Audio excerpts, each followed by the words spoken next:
ما نزلنا على عبدنا فأتوا بسورة من مثله وادعوا شهداءكم من دون الله إن كنتم صادقين صدق اللہ العظیم.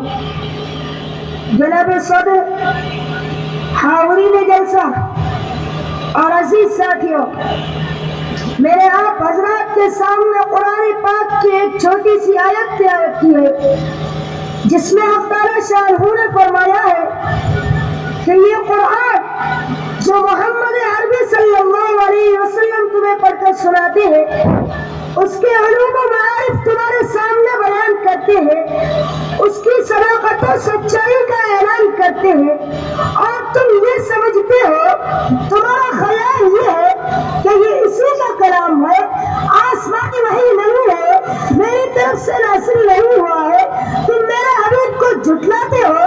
تم میں سے کہنے والے کہتے ہیں لو نشاء لقلنا مثل هذا، اگر ہم چاہتے تو اس جیسا کلام ہم بھی پیش کر دیتے.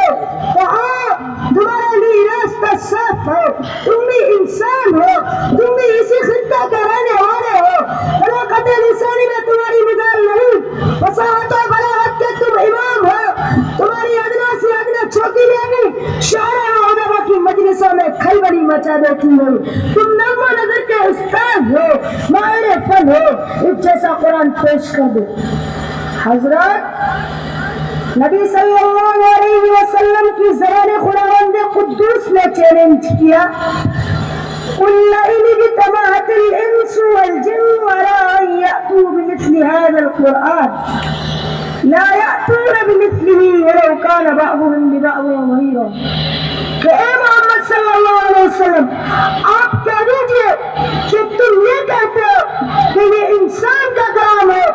اگر تمام انسان اور جنات اور کائنات کی تمام مخلوق بھی اکٹھا ہو کر ایک جیسا قرآن پیش کرنا چاہے تو نہیں پیش کر سکتی، چاہے ایک دوسرے کے حامی و مددگار کیوں نہ بن جائے. یہ ایک چیلنج تھا. دشمنان اسلام و قرآن کے لیے ایک ذری موقع تھا، جو اسلام اور پیغمبر اسلام کے خلاف تارو تشمیل کر رہے ہوتے، جو اسلام کا چہرہ مست کرنے کے لیے کوشش کر رہے ہوتے، وہ میدان میں آتے اور ایک جیسا کلام پیش کر کے اس چیلنج کا جواب دیتے اور اس تاریخ کو ابھرنے سے پہلے کچل دیتے.